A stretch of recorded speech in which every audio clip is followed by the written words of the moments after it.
자, 교재 442페이지 증거 파트. 내가 지난번에 요 얘기 잠깐 했었는데 여기 세 문제는 나와요. 세 문제 증거 파트에서 최소 세 문제는 반드시 나오고 네 문제가 나올 때도 있는데 뭐 문제 수보다는 형사법 끝이 바로 증거를 확보하기 위한 거죠. 수사나 재판은 증거를 확보해서 범죄를 처벌하기 위한 거기 때문에 항상 이 결론 쪽으로 오게 돼 있고, 이걸 모르면 뭐 연결이 안 될 수도 있어요. 증거 파트를 모르면. 근데 여기는 수학처럼 기초 개념이 이렇게 쌓여져 올라가야 되고, 무엇보다도 중요한 게 증거법 형사법 조문을 숫자까지 암기를 해 둘 정도로 상세히 알아둬야 돼요. 그래서 일단 증거법 조문 좀 이따가 볼 텐데 307조부터 318조에 3까지 있어요. 근데 여기서 꼭 기억해야 될 거는 312조, 13조, 14조, 15조 이렇게, 그리고 316조까지 한 5개 조문은 숫자까지 기억할 정도로 몇 조 몇 항, 그것만 일단 뭐 외워야 됩니까? 이런 얘기를 많이 하는데 외우려고 그러지 말고요. 반복하다 보면 저절로 외워져요. 이걸 외운다는 게 뭐 안 보고도 이렇게 말할 수 있을 정도 돼야 되지 않겠는가 싶은데, 자꾸 하다 보면 저절로 돼요. 저절로. 그래서 막 억지로 암기하려고 하지 말고 여러 번 한다고 생각하고 처음부터 안 외워지더라도 불안해거나 답답해하지 말고 그렇게 공부를 하면 돼요. 그 국사가 완전히 암기 과목인데 옆에서 이렇게 이야기하는 것들 보면 국사를 처음부터 그냥 갖다 외워야 되는 걸 생각하고 막 손으로 쓰고 외우고 했는데 그래가지고는 안 됩니다. 그 반복하고 여러 번 하다 보면 저절로 외워지는 부분이 있어요. 그렇게 안 되는 부분을 뭐 억지로라도 뭐 외우는 방법, 다른 걸 변환하든가 해서 외워야 되지 처음부터 다 외울 수는 없어요. 자, 이해를 하면 외울 수 있는 부분이 점점 줄어들죠. 그래서 그런 이해를 위한 기초 개념들을 이번 시간에는 보겠는데, 일단 증거가 뭔지 한번 봐봐요. 제1절 442페이지에 증거 의와 종류. 우리 일상생활에서 뭐 증거 그러면 뻔한 얘기인데 법에서는 그거를 조금 다르게 설명합니다. 자, 그래서 증거 개념을 이렇게 돼 있죠. 증거란 사실 인정의 근거가 되는 자료를 말한다라고 돼 있죠. 증거. 이게 말이 안 되는데, 자, 거기 줄 쳐라. 사실 인정의 근거가 되는 자료. 이게 증거의 법적 정의입니다. 사실이라는 것은 범죄 사실을 말하는 거죠. 범죄 사실. A가 B를 살해했다는 사실, A가 B를 폭행했다는 사실. 최근에 인터넷을 아주 또 강타하고 있는 게 조현민, 조현아 동생, 집안 내력 같아. 갑질하고 있는 대한항공 전문가 하는 여자인데 과음 지르는 테이프 들고 오늘 하는 사람이, 이 여자는 야구 빵만을 들렸었다, 정신 이상이다라고까지 과음 지르는 그거 왜 녹음이 나왔잖아, 그지? 그래서 지금 문제가 되고 있는 게 과연 컵을 가지고 던졌느냐, 사람을 향해 던졌느냐, 이게 이제 문제고, 이에 관한 증거가 있나 없나, 증인이지, 그지? 증인이 있나 없나, 이게 문제인데, 몇몇 사람은 컵을 던졌다. 그리고 조현민은 아니다, 그냥 밀쳤다. 컵을 밀쳤는데 물이 왜 얼굴까지 날라와? 그래서 이게 큰 차이예요. 폭행은 반드시 사람 형법에서 하겠지만, 폭행은 사람을 때려야만 폭행이 되는 게 아니고 사람의 신체에 대한 유형력의 행사면 다 폭행이 되죠. 그래서 욕설을 아주 세게 하는 것도 폭행으로 봅니다. 정신적 고뇌를 일으킬 정도로 욕설을 세게 하면 폭행을 보는데, 그래서 물을 뿌렸다, 폭행이 돼요. 사람의 신체에 대한 유형력이니까. 근데 물을 뿌렸으면 폭행이고, 그래서 단순 폭행이면 이건 반의사 불벌죄죠. 피해자가 처벌을 원하지 않으면 처벌 못해요. 근데 컵으로 가지고 던졌다 그러면 위험한 물건을 가지고 던지게 되기 때문에 그건 특수폭행이 되고요. 특수폭행은 반의사 불법죄가 아니죠. 그래서 피해자가 처벌을 원하지 않더라도 처벌하게 됩니다. 그래서 이게 지금 경찰 수사에 들어갔고 이제 그에 관한 CCTV로 찍힌 게 있으면 확실한 증거가 되겠지, 그지? 근데 그게 없고 증인의 증언만 있단 말이에요. 증인의 증언만. 근데 불리한 증언이 많이 나오겠죠. 자, 그래서 그런 사실을 인정하는 자료고 이건 뭐 인적 증거, 물적 증거 다 들어갑니다. 이제 쭉 보죠. 자, 그다음에 두 번째 문단에 내려가 보면 그 책에 증거의 사실관계가 확인되는 과정을 증명이라고 한다. 해서 이 자료를 가지고 조현민이가 물컵을 던졌다. 그리고 그 물컵이 유리컵이었다. 이런 거 유리컵이었다. 이런 것들을 인정해 가는 과정을 증명이라고 한다. 증명이라는 말은 증거로 분명히 하다 이런 말이에요. 증명으로 한다. 그 다음에 증명의 대상이 되는 사실을 요증 사실로 한다. 요게 요증 사실입니다. 요증 사실을 곧 하겠는데 A가 B를 살해했다. 유리컵을 던져서 특수폭행을 했다라고 하는 것이 증명을 요하는 사실이죠. 그죠? 증명을 요하는 사실. 요증 사실. 그래서 이게 소송이 제일 중요한 사실이죠. 그래서 주요 사실을 그래요. 메모하지 말고 있으면 좀 이따가 강의 노트 보고 할게요. 그 다음에 증거와 증명하고자 하는 사실과 관계를 입증 취지라고 그런다. 요 증거를 무엇을 증명하고자 하느냐? A가 B를 살해했다는 사실 그 자체를 입증하고자 하느냐? 아니면 A가 B를 살해했다는 게 아니고 A가 현장에 있었다는 것 그걸 입증하려고 하느냐? 아니면 A가 정신 이상 상태가 왔다는 걸 입증하려고 하느냐? 각 증거하고 요청 사실과의 관계를 입증 취지라고 그럽니다. 자, 그런데 증거 개념은 다양하게 쓰여요. 두 가지로 주로 쓰이는데 증거 방법도 증거 증거라고 그러고요. 증거 자료도 증거라고 그러는데 이게 무슨 말인지 그래서 이게 초보적인 말에서 기초 개념이 좀 익숙해질 때까지 시간이 걸려요. 그래서 그 증거 방법이라는 게 증인 그 CCTV 증거물 사진 이런 것들이 증거 방법입니다. 증거할 수 있는 방법이고요. 요 증거 방법을 증거 조사하며 나오는 증거 결과 그거를 증거 자료라고 말해요. 그래서 증거 방법은 형태가 있는 물건이고요. 증거 자료는 형태가 없는 법제에 쓰이는 자료죠. 그래서 그 증인이 바로 증거 방법입니다. 형태가 있는 물건이죠. 그 증인을 증거 조사하는 게 증인 신문이죠. 법정에서 불러다 묻잖아요, 그죠? 그러면 증인이 무슨 말을 하잖아요, 그죠? 그걸 증언이라고 그러는데 증언이 바로 증거 자료죠. 그래서 증인을 증인 신문하면 나오는 게 바로 증거 자료다 해서 방조자 이런 순서로 외우셔도 되는데 요즘은 이런 기초적인 내용을 묻는 문제는 안 나와요. 초보적인 문제는 거의 안 나오니까 기억만 해두시고 자, 그 다음에 그래서 증거물 같으면 제시하겠죠. CCTV 같으면 틀 거 아니에요. 보여주겠죠. 증거 서류 같으면 틀고 읽는다. 그래서 나온 결과들이 사건과의 관계, 증거 서류의 내용 이런 것들이 증거 자료가 됩니다.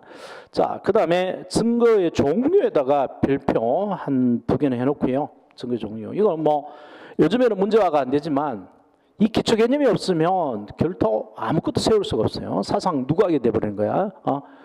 그래서 요 기초 개념 증거의 종류인데 이게 한 페이지 넣으려는 게 힘들어서 글씨가 작은데 가까이 있는 사람 보시고 멀리 있는 사람은 강의 노트에 똑같은 내용 올려놨으니까 강의 노트 참조해서 보세요. 강의 노트. 자, A가 B를 살해했다는 사실로 지금 재판 진행 중입니다. 아이고 잘 안 보이네. A가 B를 살해했다. 이게 저쪽에서 화나나? 잘 보이나? 이거 보여? 나는 저쪽 그걸 켜놓으니까 반사에는 잘 안 보이네. 그래서 이놈이 증명이 필요한 사실이에요. 요증 사실이에요. A가 B를 살해했다. A가 B를 폭행했다, A가 B의 물건을 훔쳤다, 또 요즘 많이 되는 거 A가 B를 뭐 강간했다. 요즘 바둑계에서도 뭐 그 점잖은 바둑계에서도 누가 술 먹이고 강간했다고. 근데 그게 10년 전 사건이야. 왜 이제 와서 문제가 되는지 이해가 안 되죠. 듣고 넘어가려다가 남이 막 터뜨리니까 터뜨린다고. 그래서 이게 주요 사실이고 범죄 사실입니다. 소송에서 중요한 사실이란 말이야. 그러면 A가 B를 칼로 찔렀다. A가 B를 목을 졸랐다. A가 B를 밀어 떨었다.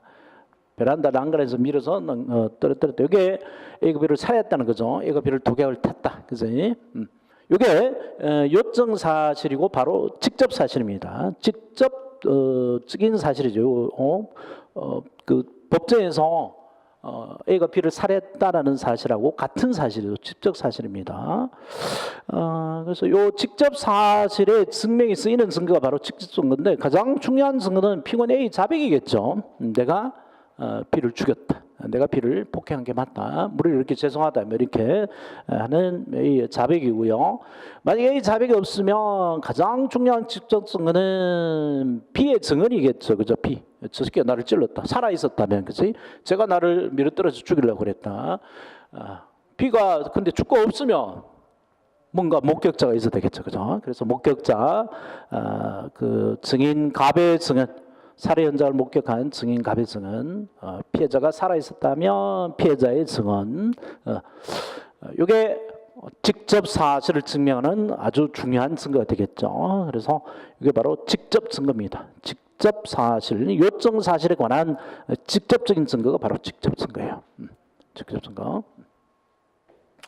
그 다음에 직접 증거는 없다. 피고인은 내가 죽이려고 한 게 아니다라고 부정하고 증인이 없다. 성범죄들이 대부분 그래요. 증인이 없죠. 은밀하게 몰래 이루어지니까 증인이 없어요. 그럴 때에 이제 다른 증거로 가지고 해야 되는데 뭐 대부분 재판에서 이렇죠. 직접 증거가 있으면 피고인이 뭐 꼼짝 말하고 아이고 나는 이미 죽은 목숨이겠구나 이러고 자백을 할 텐데 직접 증거가 없으니까 재판에 들어갔겠죠. 그죠? 그럴 때 이제 A가 B를 살해했다라는 직접 증거는 없지만 A가 B를 살해했다고 볼 수 있는 여러 가지 간접 증거들이 있을 수 있죠. 그래서 A가 B를 살해했다는 건 모르겠지만 B의 사망 추정 시각에 A가 살해 현장에 있었다. 살해 현장에 있었다. 그리고 A가 B에 대해서 원한이 있었다. 이런 건데 이런 것들을 요청 사실에 대한 추측 사실을 그럽니다. 추측 사실. 이게 어떤 사건이 있었냐면 이제 꽤나 오래된 사건, 뭐 그렇게 오래됐지는 않았지만 만삭이 된 부인을 살해한 의사가 있었어요.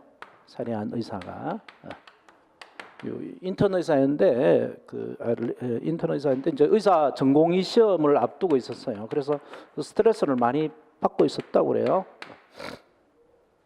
근데 그 부인이 살해됐는데 사체가 어떻게 발견됐냐면 자기 집 욕조에서 이제 뭐 요즘에 집에 욕조 없는 집도 많은데 좀 큰 집에는 욕조들이 있죠. 근데 이렇게 길게 누울수 있는데 만삭 배가 부른 그 부인 여자가 뭐 좀 그림이 이상한데 그 다리를 이렇게 걸쳐두고 몸이 이렇게 있고 목이 이렇게 꺾여가지고 목이 꺾인 상태에서 팔을 다리는 이렇게 있고 이런 상태에서 사망한 것을 발견했어요. 근데 이거를 사망했다는 것을 누가 신고했냐면 이 남편인 의사가 신고했습니다. 경찰에다가. 내가 퇴근해서 들어와 보니까 우리 부인이 이렇게 죽어 있더라.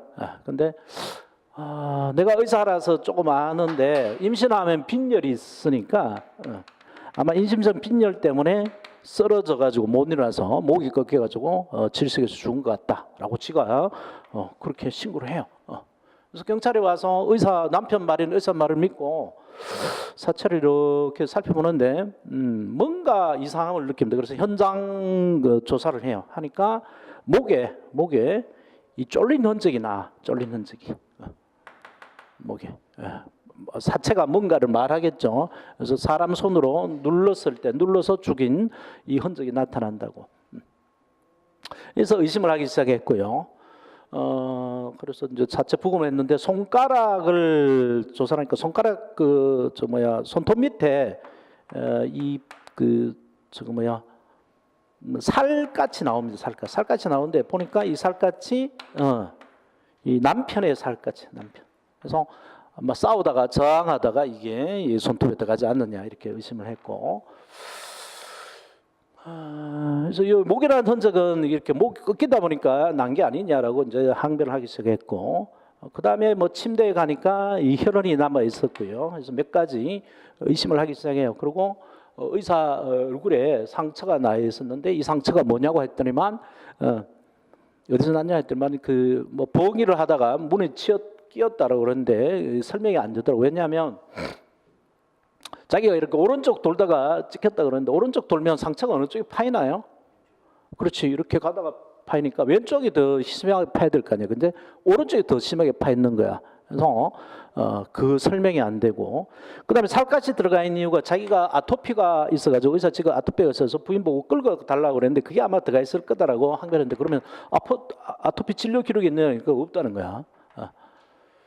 그래서 이제 사체 부검을 해가지고 사망 시간을 추정했어요. 사망 시각을 보통 어떻게 추정하느냐 하면 그 시체 굳는 속도, 그죠? 그다음에 시체에 나타난 반점, 그걸 시체가 뻣뻣하게 굳는다 그래. 시강하고 시체에 나타난 반점, 오래 놔두면 피가 안쪽으로 몰리기 때문에 이렇게 붉은 반점이 나타나고 커지게 돼요. 그걸 가지고 시간을 측정하고 대체로 측정하죠. 그다음에 정확한 시점은 그 사체를 회부해 보면 위에 남아 있는 음식물 있잖아요, 그죠? 음식물을 가지고 이제 판단하는데, 보통 사람은 정시에 먹잖아. 9시, 뭐 12시, 6시 이렇게 먹으니까 죽어버리면 위산 분비가 멈춰버릴 테니까 그 상태에서 음식물이 어떻게 돼 있는 걸 알 수 있죠, 그죠? 소화가 어느 정도 됐는가를 알 수 있어서 이제 추정을 하는데, 이 남편의 의사의 행적을 밝힐 수 있는 단서는 그 아침에 되면 아침 6시 14분인가 출근했다라는 게 그 아파트 엘리베이터 CCTV에 찍혀져 있어요. 그럼 아침 6시 14분 이전에 이 부인이 살해했다라고 하면 남편이 범인일 수밖에 없죠. 집에는 오로지 남편밖에 없었으니까. 6시 14분 이후에 사망했다라고 하면 남편이 범인이 아닐 가능성이 훨씬 크죠. 집에 없었으니까. 그지? 그래서 이 사망 추정 시각이 이 사람의 그 살인이라는 요청 사실을 추측할 수 있는 아주 강력한 증거가 되는데, 우리나라 국가수 위원들은 100번 6시 14분 이전에 사망했다. 그래서 남편이 범인일 수밖에 없다라고 했어요. 근데 그러자 이 의사하고 의사가 산 변호사가 외국 전문가를 데려왔어. 외국 전문가를 데려가서 자료를 쭉 주니까 6시 14분 이후에 사망할 가능성이 있다라고도 이야기하거든요. 그래서 오락가락했는데 결국 그 외국 전문가의 말은 판사가 믿지 않고 우리나라 전문가하고 국가수의 감정 결과를 바탕으로 이 사람한테 징역 22년인가를 처했어요. 유죄 판결을 내리고 1심, 2심에서 징역 22년 맞았어요. 자, 그래서 이게 바로 요거죠. A의 살해 현장에 있었다. 근데 A의 살해 현장에 있었다라는 것을 추측할 수 있는 것은 사망 추정 시각밖에 없었잖아요, 그죠? 그리고 이제 살인의 경우는 동기라는 게 굉장히 중요한데 동기가 사실 없어요. 뭐 여자가 뭐 내연 관계에 있었다든가 이 남자가 뭐 다른 게 있었다든가 뭐 이런 게 없어가지고 아마 22년밖에 안 나온 게 고의적인 살인이 아니고 스트레스의 충동성 어떤 살인이 아니었을까라고 추측해서 20몇 년밖에 안 때렸다고. 만약에 고의였다면 무기징역까지 가능했었겠죠, 그죠? 아니면 고의는 고의인데 계획적인 살인이었다면 형량이 더 높았을 텐데 그렇게까지 인정할 만한 증거는 없었다는 거죠. 자, 그래서 이게 바로 A가 B를 살해했다라고 하는 사실, 재판에 지금 걸려진 요청 사실을 간접적으로 보여주는 간접 사실이죠. A가 B를 살해했다는 것 자체는 아니고요. 그래서 살해 현장이 있었다. 그래서 살해 현장이 존재했다는 건 사망 시각도 있지만 이게 뭐 남편이 아니고 외부에 침입한 뭐 강도다. 강간범이 되려면은 현장에 남아 있는 뭐 성범죄 같으면 정액이라든가 그다음에 DNA라든가 지문이라든가 혈흔이라든가 이런 걸 가지고 살해 현장 존재를 추측하죠. 뭐 족적이라든가 이런 걸 가지고 그런 것들이 증거들은 다 그냥 간접 증거에 들어갑니다. 그 간접 사실이고 여기에 증명이 쓰이는 게 이제 바로 간접 증거들이죠. 지문, 혈흔, DNA, 그다음에 살해 현장의 존재를 목격한 증인의 증언. 그래서 살해하는 것을 보지는 못했지만 살해 현장에 있었다는 걸 목격했다는 증인, 그게 바로 간접 증거고요. 간접 증거는 곧 정황 증거입니다. 정황 증거하고 간접 증거하고 같은 말로 써요. 근데 뭐 기자들은 이걸 다르게 이해를 해가지고 정황 증거는 그냥 동기에 관한 증거만을 정황 증거라고 하는데 아닙니다. 형사정법에서는 뭐 물적 증거든 물적 증거가 아니든 인적 증거든 정황 뭐 다 정황 증거로 통칭해요. 그래서 간접 증거가 다 정황 증거다. 자, 그 다음에 해서 증거는 이렇게 직접 증거하고 간접 증거로 나눠지는 거죠. 그래서 요청 사실을 직접 증명하는 것, 살인 사실을 직접 증명하는 게 직접 증거. 살인 사실을 직접 증명하지 못하지만 살인 사실을 간접적으로 추측할 수 있도록 하는 증거, 이게 간접 증거다. 그렇게 일단 봐두고, 그 다음에 요건 요청 사실인데 요청 사실에 반대되는 사실이 있죠. A가 B를 살해했다는 요청 사실에 반대되는 사실은 A가 B를 살해했다는 게 아니라는 사실이 있죠. 그죠? A가 B를 살해한 게 아니고 뭐 B가 자살했다든가 또는 제3자인 C가 B를 살해했다든가 이런 것들이 있는데 요거는 그러니까 C가 B를 칼로 찔러 죽였다. 또는 B가 자살했다라고 하는 요청 사실의 반대 사실인데 이걸 반대 사실을 그래요. 반대 사실을 그고 이 반대 사실의 증명에 쓰이는 증거를 그럼 뭐라고 그럴까? 반대 증거라고 부르겠지, 그지? 그래서 진범 C가 자백했다든가 B가 자살했다라고 하는 것을 목격한 증인, 의뢰 증언 A는 아니었다라고 하는 이런 증인을 반대 증거라고 그러고요. 줄여서 반증이라고도 하긴 해요. 반증, 반대 증거, 반증. 근데 이 반대 사실을 또 추측할 수 있는 사실이 있죠. C가 죽인 거는 못 봤지만 C가 현장에 있었다든가. 그래서 그 A의 살해 현장에 그 A가 없었다든가, C가 있었다든가, C가 B에 대해서 원한이 더 컸다든가, 이런 간접 사실도 있습니다. 간접 사실. 이것도 간접 사실이에요. 그리고 이 간접 사실의 증명이 쓰이는 증거가 이제 반대 증거인데 A가 현장에 없었다는 거, 현장 부재죠. 현장 부재, 알리바이. 살인물을 몰린 A가 현장에 없었다는 거, 사망 추정 시간에 현장에 남편이 있을 수 없었다는 거, 이런 것들이 또는 피고인과 함께 있었다는 증인의 증언, 이런 것들이 또 다른 간접 증거인데, 그러면 아까 본 요 간접 증거랑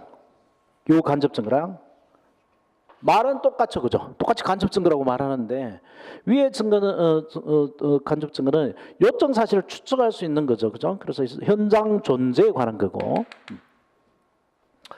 그다음에 현장 부재에 관한 게 있습니다. 이는 요청 사실 반대 사실에 대한 추측 사실이죠, 그죠? 그래서 일단 출발해서 중요한 게 간접 증거가 두 개가 있다는 거. 이거 아무 설명 없이 책에 쓰여져 있어요. 간접 증거는. 그래서 요청 사실을 추측할 수 있는 간접 사실이 있는가 하면 요청 사실의 반대 사실을 추측할 수 있는 간접 사실이 있단 말이에요. 그죠? 근데 피고인한테는 어느 게 불리하고 어느 게 유리해요? 이게 피고인한테 불리하죠. A한테는. 이걸로 처벌받을 수 있죠. 그죠? 근데 요거는 유리하죠. 그죠? 그래서 요거는 검사가 엄격하게 증거를 내놔야 되겠죠. 네가 현장에 있었던 거 아니냐라고 엄격히 해놔야 되겠지만 이거는 아니겠죠. 그죠? 요거는 피고인이 증거를 내놔야 되는데 피고는 판사의 그 유죄 판결을 방해할 수 있을 정도로만 내놓으면 됩니다. 그래서 이 두 개가 있다는 거 조심하시고, 자, 그 다음에 그 다음을 안 봐봐요. 그래서 이런 직접 증거, 간접 증거를 내용이 있는 증거라고 그래서 실질 증거라고 그럽니다. 요청 사실을 직접 보여주거나 간접적으로 추측할 수 있는 증거들이죠. 그런 내용이 있는 그 증거를 실질 증거라고 그럽니다. 근데 요거 말고요. 갑이 법정에 가서 내가 본 게 맞습니다. A가 B를 살해한 것을 목격했습니다. 조혜민이가 유리컵 가지고 사람 얼굴을 향해서 던진 게 맞습니다라고 한 갑의 증언이 있는데 그 갑 증언의 믿음성을 높여주는 사실이 있어요. 갑 증언의 믿음성을 높여주는 사실. 갑이 그렇게 증언했는데 을도 증언했다. 병도 증언했다 이러면 증인이 여러 명이면 확실하게 갑의 증언을 믿을 수 있을 거 아니에요, 그죠? 그런데 그거하고는 달리 갑의 말을 들었다고 하는 다른 사람의 말이 또 있을 수 있어요. 그건 이제 증강사실을 그러는데요. 병이라는 사람이 법정에 나와가지고 자기가 본 건 아니고 갑이 나하고 술 마실 때 갑이라는 사람이 법정에 가서 A가 B를 살해했다는 걸 목격했다고 말했다고 하는데 사실 저하고 술 먹을 때도 똑같은 말을 했습니다. A가 B를 살해했다고 현장을 봤다라고 말하는 것을 제가 들었습니다라고 병이 법정에서 나가서 말하면 판사가 갑의 말을 더 믿을 수 있겠죠, 그죠? 저 사람이 술이 취해서도 그런 말을 했다라는구나라고 믿을 수가 있습니다. 그래서 갑 증언의 믿음성, 신빙성을 높여주는 증거죠. 이게. 그래서 이거는 A가 B를 살해한 살인범이다 아니다 이걸 말하는 게 아니고 갑의 말을 믿음성이 있다 없다 이걸 증언하는 거죠, 그죠? 갑의 말을 믿으셔도 됩니다 이런 표현이잖아요, 그죠? 저거는 증거에 대한 증거예요. 증거에 대한 증거. 그 다음에 반대 증거도 있겠죠. 갑의 증언을 못 믿게, 갑의 증언의 믿음성을 떨어뜨리는 증거가 있을 수도 있습니다. 그래서 이번에는 갑의 증언을 듣지 못했다라고 하는 정의 법정 증언, 정의 법정이라서 병이 그런 말을 했다고 하는데 저도 그 술자리에 같이 있었거든요. 정의가 그렇게 말해요. 저도 같이 있었는데 둘은 술이 취했지만 저는 체질상 술을 못 마셔서 술을 안 마시고 정신이 말짱한데 둘이 무슨 얘기 주고받는지 제가 다 기억합니다. 하고 근데 말짱한 정신에서 들었을 때 갑이 결코 본 게 아니다. 근데 그렇게 말한 거는 검사가 협박해서 겁이 나서 그렇게 말했을 뿐이다라고 하는 말을 제가 들었습니다라고 정의 법정에서 증언하게 되면 판사가 이번에는 갑의 말을 믿기가 힘들어지겠죠, 그죠? 갑의 말을 못 믿을 수 있겠구나. 검사가 협박을 해서 검사가 또 돈을 매수를 해서 거짓말을 해서 A를 매장하려고 할 수도 있겠구나라는 의심을 가지게 됩니다. 자, 그래서 이런 거를 탄핵 사실이 그래요. 증인의 증언을 공격하는 증거죠. 여기 증인의 증언을 증강하는 겁니다. 그래서 증강 증거는 다른 말로 보강 증거라고도 할 수 있어요. 거기 써져 있나? 카이노트에 보강 증거라고 해도 돼요. 보강 증거. 안 쓰여져 있는 것 같은데 위에 쓰여져 있어? 쓰여져 있다. 보강 증거. 자, 그래서 요거를 보조 증거로 그럽니다. 사실로 치면 보조 사실이고요. 증거로 치면 보조 증거예요. 보조 증거. 요 반대 증거의 경우도 마찬가지가 있을 수 있는데 공간상 생략했고요. 반대 증거의 경우도. 자, 그래서 실질 증거는 요청 사실을 직접 보여주거나 간접적으로 추측하게 하는 거죠. 근데 보조 증거는 요청 사실과 관계 있어요, 없어요? A가 B를 살해했다는 거하고 관계 있어, 없어? 없다고 그랬지, 그지? 증거를 믿으세요, 믿지 마세요 하는 증거잖아, 그지? 그래서 이 보조 증거는 증거의 증거다 라고 하시면 기억하기 쉬워요. 증거의 증거. 옆에 써놔. 증거의 증거. 보조 증거는 증거에 대한 증거다. 증거에 대한 증거. 그래서 실질 증거인 간접 증거, 직접 증거, 간접 증거는 법적인 자격이 있고 확실한 증거만 제출해야 되겠지만 보조 증거는 요청 사실에 관한 증거가 아니기 때문에 법적으로 확실한 증거일 필요가 없습니다. 그래서 대충 된 증거, 그게 이제 전문 증거죠. 남에게서 전해 들었다고 하는 전문 증거도 여기서는 그냥 증거로 써요. 보조 증거는. 그래서 법적인 제한을 받지 않고 쉽게 쓸 수 있고요. 그럼 판사가 알아서 판단하면 되기 때문에 그렇습니다. 이 사람 말을 믿을지 안 믿을지를. 자, 그래서 기초 개념. 그러면 보조 증거도 두 가지가 있는 거죠. 보조 증거도. 그래서 증강 증거가 있고요, 탄핵 증거가 있는데, 증강 증거는 피고인한테 유리해, 불리해? A한테 불리하지. 이걸로 처벌받을 수 있으니까. 탄핵 증거는 피고인한테 유리하죠, 그죠? 이거 때문에 자기가 처벌을 면할 수 있으니까 그 개념을 받으셔야 돼요. 그래서 기초 개념에서 어떤 책도 이런 게 설명이 안 돼 있는데, 간접 증거가 두 가지다, 보조 증거도 두 가지다. 피고인한테 유리한 간접 증거가 있고 보조 증거가 있고, 피고인한테 불리한 간접 증거, 여기 좀 보강 증거죠. 여기 불리하다 그랬죠? 불리한 거고 유리한 거고. 자, 그런 식으로 요 기초 개념을 확인해 두고 넘어가십시다. 자, 책에 잠깐만 한번 전체적 흐름을 봐요. 요즘은 이런 것들이 기초 개념을 묻는 문제는 거의 안 나오고 있지만 만들어지지 않고 있어요. 자, 증거의 종류. 가로 1번 442페이지 가로 1번 요증 사실과 관계 분류 바로 나오죠. 요증 사실 관계 분류. 직접 증거, 간접 증거.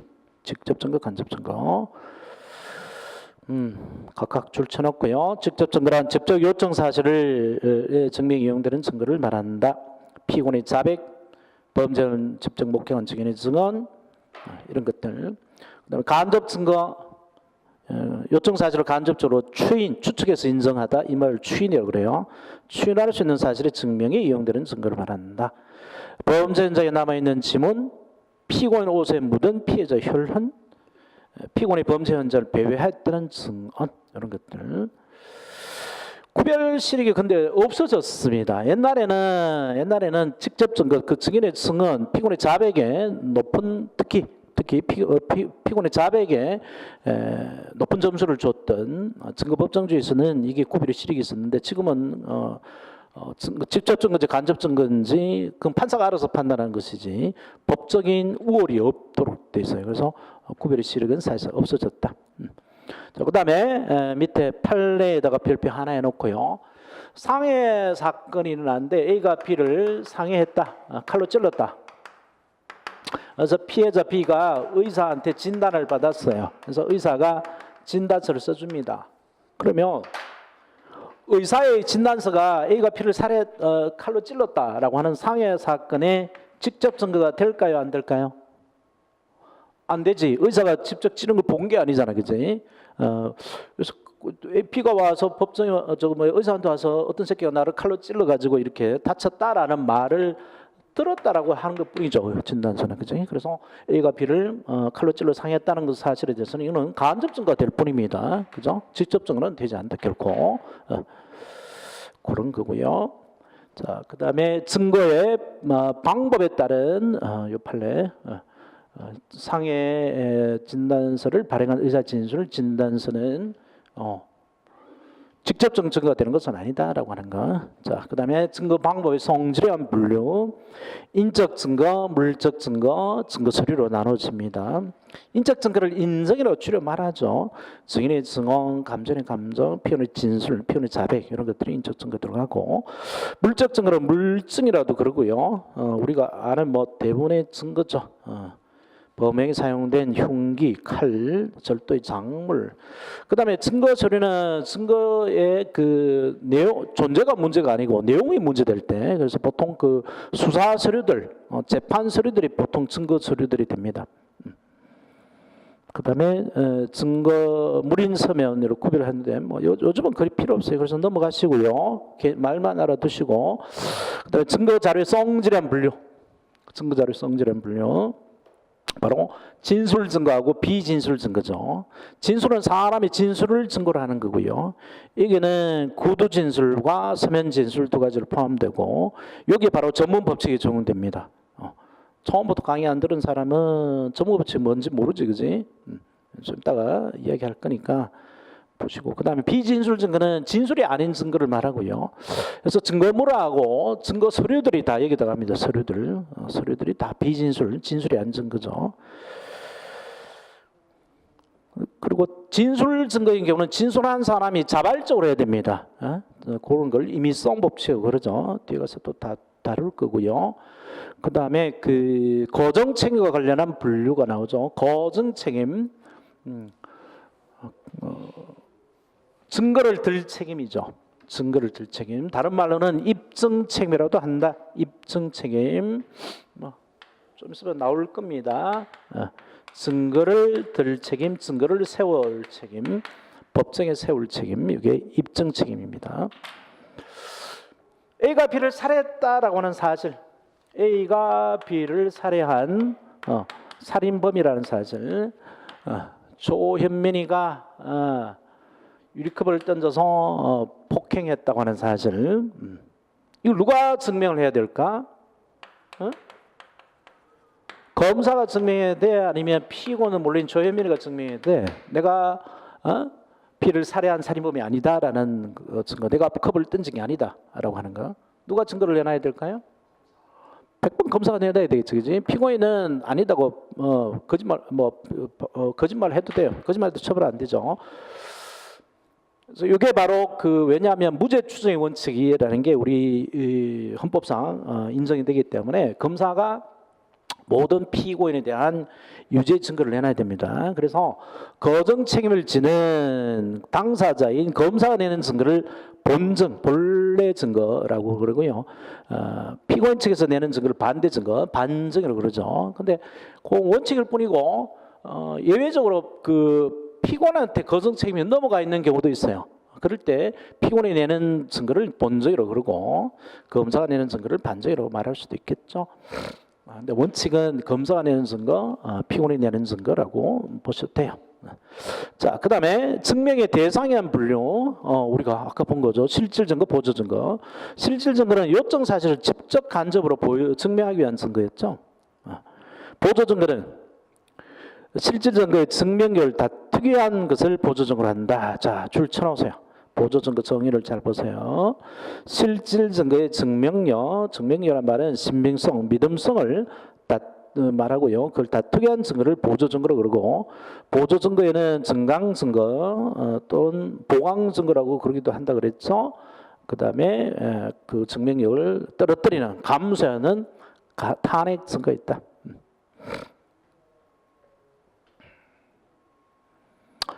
자, 그 다음에 거기 목차가 날라갔네요. 편집할 때 이걸 내가 못 봤지 왜?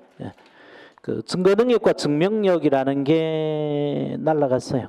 바로 가로 1번이 나와 있잖아, 그지?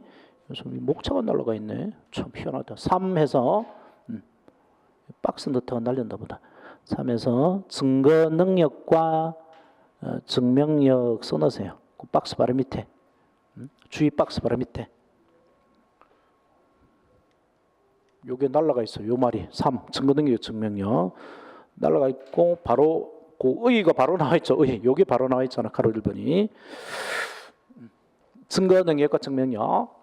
이거 첫 시간에 이렇게 설명한 내용인데 다 까먹었겠지, 그지? 그래서 여기까지 다시 설명할게요. 바쁘면 야, 첫 시간에 설명한 거야 그러고 넘어가는데 오늘 또 처음 온 사람도 있고. 자, 아까 그 의사 만사 부인 살해 의사, 부인 살해 의사.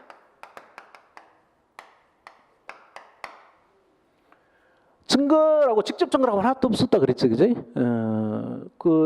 이 사람이 출근 시각이 찍힌 CCTV 요거 가지고 그다음에 사망 추정 시각, 그다음에 목에 쫄린 이걸 엑사라고 그러던가, 엑사. 목에 이 쫄른 흔적이 있다는 거, 엑사 흔적. 그다음에 손톱에 남은 이 살점, 그지? 이런 것들이 이 의사가 부인을 살해했을 것이다라고 추측할 수밖에 없죠, 그죠? 추측하는 거. 근데 이런 증거들을 증거로 쓰려면, 뭐가 필요하죠? 영장이 있어야 되죠. 영장이. 그죠? 영장을 가지고 해야 됩니다. 그래서 이런 증거, 만약에 영장을 안 받아왔으면 이 증거를 쓰면 안 돼요. 위법 수집 증거라 그래서 증거를 쓰면 안 됩니다. 그래서 여러 가지 증거들이 있는데 피고인의 자백, 증인의 증언, 살인 도구, 혈흔, 지문, DNA 이런 증거들이 법정에 나갈 자격이 있나 없나 정한 것이 뭐라고? 바로 증거능력이라고 이제 증거로 쓸 자격이 있나 없나 이걸 정한 것이 증거능력이고, 그래서 증거능력이 있다라는 말은 증거로 사용할 수 있다. 증거로 사용할 수도 있다요. 그래요. 근데 증거로 사용할 수 있다는 것은 이런 증거들이 법정에 나갈 자격이 있어서 판사 앞에 나갈 수 있다는 것이지. 이것 때문에 바로 A가 B를 살해한 살인범이다라고 바로 확정되는 건 아니죠.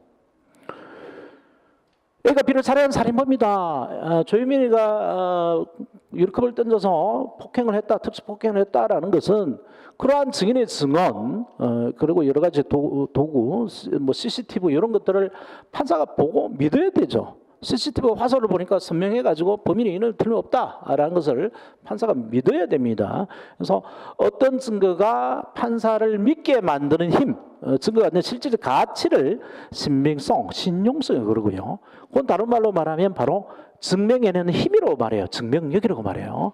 그래서 증거는 증거 능력하고 증명력하고로 구별할 줄 알아야 됩니다. 증거 능력은 증거로서 갖는 자격의 문제고, 증거로 나갈 수 있다는 거고, 증거로 나가서 유죄 판결을 끌어내는 것은 그 증거가 얼마나 믿음성이 있느냐, CCTV로 말하면 화소가 얼마나 많아서 선명하냐, 증인 같으면 증인의 말이 일관되고 논리정연하고 빈틈이 없느냐, 이게 따라서 그 증명에는 힘이 달라집니다. 그리고 무엇보다 중요한 것은 증거 능력은 판사에게 맡겨놓지 않고 뭘로 정한다 했어요? 법으로 정해놓는다 그랬죠, 그죠? 그래서 법으로 정한 게 위법 배제 법칙, 자비 배제 법칙, 정무치 요새 가지다, 그지? 영장 없이 수집한 증거는 위법 배제 법칙의 증거 능력이 없고, 이러한 증인의 증언, 피고인의 자백이 고문에 의한 거다. 특히 피고인의 자백이 고문에 의한 증거다. 그러면 이 자백을 증거로 못 쓰는 법칙, 자백 배제법이 있죠. 그 고문에 의한 자백은 임의성이 없기 때문에 증거로 못 쓴다는 법칙. 그다음에 전무법칙은 직접 본 게 아니고 봤다는 사람부터 전해 들었다라는 사람들은 증언으로 나와서는 안 된다. 그지? 전문 증언은 증거로 할 수 없다는 법칙. 이 세 가지 법칙이 증거 능력에 관한 법칙입니다. 숫자가 저 암기하면 좋겠긴 하지만 모르셔도 되죠. 이거는 위법 배제법칙은 308조 2, 자백 배제법칙은 309조, 전무법칙은 310조 2에 규정돼 있어요. 자, 그다음에 증명력은 이거는 법으로 정하지 않는다 그랬죠. 옛날에 처음 법으로 정한 적이 있었는데 지금은 법관의 이성에 따라 판단한다. 그래서 이런 거를 자유심증주의라 그런다 그랬죠. 그죠? 법관의 심증을 A가 B를 살해했다라는 심적 증거가 있나 없나는 법관이 알아서 판단한단 말이에요. 근데 그에 대한 예외가 있는데, 두 가지 예외 있는데 일단 하나만 기억하시면 돼요. 피고인 A가 법정에 나서 내가 부인을 살해한 살인범이 맞다라고 아무리 진지하게 자백하더라도 그 자백으로 확인할 수 있는 보강 증거가 없으면 유죄 판결을 못 내린다는 거죠. 그죠? 이 자백 보강 법칙은 바로 자유심증주의입니다. 판사가 피고인 자백만 가지고 그 심정을 얻었다 하더라도 그 자백을 확인할 수 있는 다른 어떤 보강 증거 없으면 유죄 판결을 못 한다는 거예요. 그래서 이 자유심증주의에 대한 예외가 바로 자백 보강 법칙이다. 그런 걸 아시고 이쪽도 이 흐름으로 책을 한번 가볍게 읽어보시고요. 그래서 이게 아무리 증명력이 높은 증거를 하더라도 증거로서 자격이 없으면 법정에 내는 것 자체가 금지돼 있어요. 영장 없이 획득한 증거는 아예 내면 안 됩니다.